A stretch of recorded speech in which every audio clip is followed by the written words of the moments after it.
Everybody is a servant of somebody or the other. So everybody is a servant of someone or the other. Someone may say, I'm Mr. Birla. I'm not a servant of anybody. Yes, you are a servant. Someone may say, I'm the President of the United States, the most powerful position on the planet. I'm not a servant of someone. Yes, you are. We are all servants. For example, you may be the Prime Minister or the President, but you are the servant of the electorate, isn't it? That's why when you go campaigning, you beg the people, please give me your vote, please give me your vote, isn't it? Isn't that what the President of the United States does? When it's time for election, he campaigns, shakes hands with everyone, pats every baby, kisses every baby on the cheek, because he wants to get to everyone so he gets their vote, isn't it? Similarly, when the Prime Minister of our country or even anybody else goes election time, he begs the people, isn't it? Please give us your vote. At election time, all the local municipal councillors, everyone that comes, Swamiji, don't forget us at the time of election. So actually, we are all servants of everyone. Huh? Then you may say, oh yes, politicians are servants, but not the businessman. The businessman is also a servant. He has to flatter his customers. Even if you are Mr. Birla, the theory is the customer is always right. If you do a course in business management, that is the first thing they teach you. Don't argue with your customer. The customer is always right. So, right or wrong, he's always right. Just like you say in England, the Queen can do no wrong. So they say the customer can do no wrong. So, you have to be very polite to your customers. You have to flatter your customers. Doesn't matter how big a businessman you may be, isn't it? Then besides this, you also become a servant to the laws of nature. The laws of nature are very, very stringent and very, very severe. They are ruthless. You know what ruthless means? Ruthless means one who shows no mercy. So the laws of nature, they are really ruthless, isn't it? All your relatives and you may make a plea. Please extend my life. But Yamraj, natural nature says no. No more time. Yamraj says, no, now you have to die, isn't it? When you're sick, all the relatives pray. Please, please, please, my father's done no wrong. He's been a pious man all his life. Everyone thinks he's a pious man. Nobody thinks he's done any wrong. So please, extend my life. But Yamraj is cruel. See, Yamraj is very soft. But the laws of nature, the work under the supervision of the Lord are very, very stringent. So you have to die. You don't want to get old, you have to get old. You're a servant of disease. You don't want to. So, we're all servants of someone or the other. Then, in material society, the loving propensity is there in everyone. Everyone wants to be loved. Do you know that? Even the animals want to be loved. For example, you analyze a dog of a rich man and a dog that roams on the street. You will see a big difference. The dog of a rich man looks very handsome, isn't it? He's clean, he has a nice cloth covering his body, he has higher taste, he doesn't sniff for food in the kachra. You know, he's used to getting his dinner on a nice plate in his room. Many dogs have private rooms, many rich people, they give a bedroom to their dogs, really. So, the dog of a rich man is different from the dog on the street. And the dog of a rich man is trained better, isn't it? When he is called, he at once comes, while a stray dog on the street doesn't come. In other words, the dog that is tamed by a rich man follows his master's order, isn't it? Because the master gives him love. Because the master gives them love. Just like cows. Cows, they are also looking for somebody who will love them. Therefore, the cows, it is our experience in ISKCON that whenever cows are brought into our goshalas or farms, initially, especially in the West, the cows are very fearful. But when they see the devotees are coming, patting them on the back, playing with them, feeding them, then the cows become more secure. And as they become more secure, they reciprocate with the love manifested by their keepers.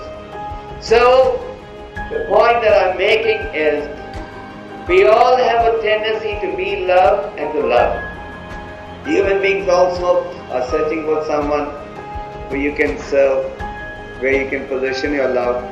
Prabhupada has said many times that because today in society we can't find any individual where our love can be positioned, we give our love to cats and dogs. We give our love to cats and dogs and you become a servant of the cats and dogs. You don't want to become a servant of the Supreme Ishvara. Actually, Chaitanya Charitamrita states, Ekala Ishvara Krishna Arsa Bhritaya. Bhritaya means servant. And Ekala Ishvara Krishna. Ishvara means master. Ishvara means controller. Ishvara means master.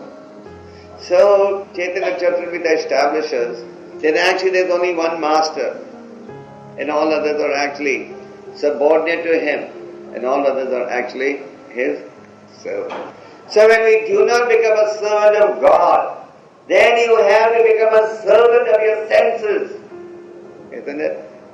You become a servant of the dogs and cats, just like people will not get up in the morning to come to Mangalarti or come to a temple, but they get up in the morning and at pleasure take their dogs out for a stroll. Why? Because they don't want the dogs to pass stool and urine in the house. It's okay to pass on the street, but don't dirty my house. So they'll take their dogs out for a stroll, isn't it? So the tendency to love, the tendency to serve, there. But the question is, where should you position your love? Where should you position whose servant should you become? Prabhupada once gave us a story that there was once a man in a village. That man in the village had a desire to become a servant of the most important man. So he went to the most important man and, can I become your servant? Yes, you may become a servant. So he became a servant of the local governor. Then one day he saw that a man had come on behalf of the king in a horse. And when the man came, the governor got up from his seat and bowed down and paid him respects. So the individual said, after this man went away, he went to the governor and said, I thought you were the most important man in society. But today I saw that you got up from your seat and bowed down to that man. It appears to me that man is more important than you. Is that right? The governor said, yes. That man is the viceroy of the king. He's more important than me. The servant said, can I become his servant? He had a desire to become a servant of the most important man in society. You understand? So he said, can I become a servant of that viceroy in front of whom you bow down? The governor said, yes, I'll recommend your case. So then, on the recommendation of the governor, he became a servant of the viceroy. Viceroy is the representative of the Raja or the king. So then he started serving the viceroy. Then one day he saw that the viceroy also bowed down before another important personality. And so this man was bewildered. I thought the viceroy was the most important man, but now I see that he is also bowing down before somebody else. So after that somebody else went away, he asked that viceroy, I saw that you were bowing down in front of some individual. Is that individual more powerful than you? Because that man's desire was that I should serve the greatest personality. So he was searching who is the greatest personality whose servant he could become. the viceroy said, yes, he's the Raja. I'm only his representative. That's why everybody bows down to me. But I bow down to him because he's the king. So he said, can I become a servant of that king? The viceroy said, yes, I see no problem. So he introduced him to the king and he became a servant of the king. So he started serving the king. Then one day he saw that the king was also bowing down to somebody else. One day a saint had come to his house, the king's palace, and the king bowed down to that saint and gave him respects. So then this man, after the saint left, he went to the king and said, I always thought that you were the top man on the planet. Now I saw that you were also bowing down in front of somebody else. Is there anyone more powerful than you? Because that's the person whose servant I want to become. He said, yes, the sadhus are more powerful than me. Can I become a servant of that sadhu? King said, why not? So on the king's recommendation, that individual became a servant of the sadhu. But then he saw that the sadhu also is bowing down in front of somebody else. He saw that the sadhu also goes, gives his dandabats. So he went to the sadhu and said, I thought that you were the most important man. But now I see that there's somebody more important than you. Can I become a servant of that person? The sadhu said, yes, I'm a servant of Krishna, God. He is the most important personality. So where can I find God? You can find God in a temple. So he left the sadhu at once and went to the temple of the Lord.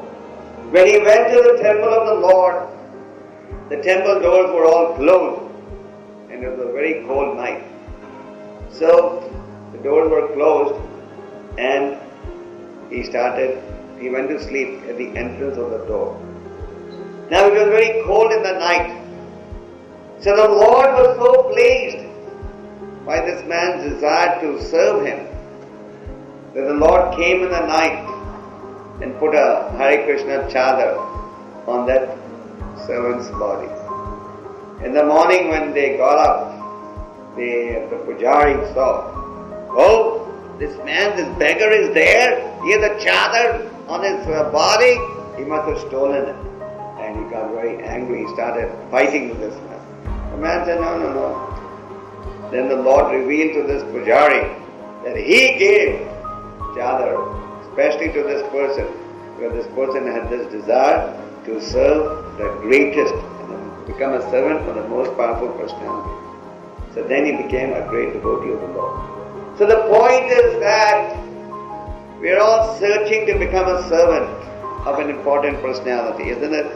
If somebody tells you, come on, here's a position with the Prime Minister's office, you at once, everyone hankers for such a position. We are all hankering to become a servant of somebody. So, the Bhagavatam is saying, since you have a desire to become a servant of somebody, why don't you become a servant of God? Become a servant of the Supreme Personality of Godhead.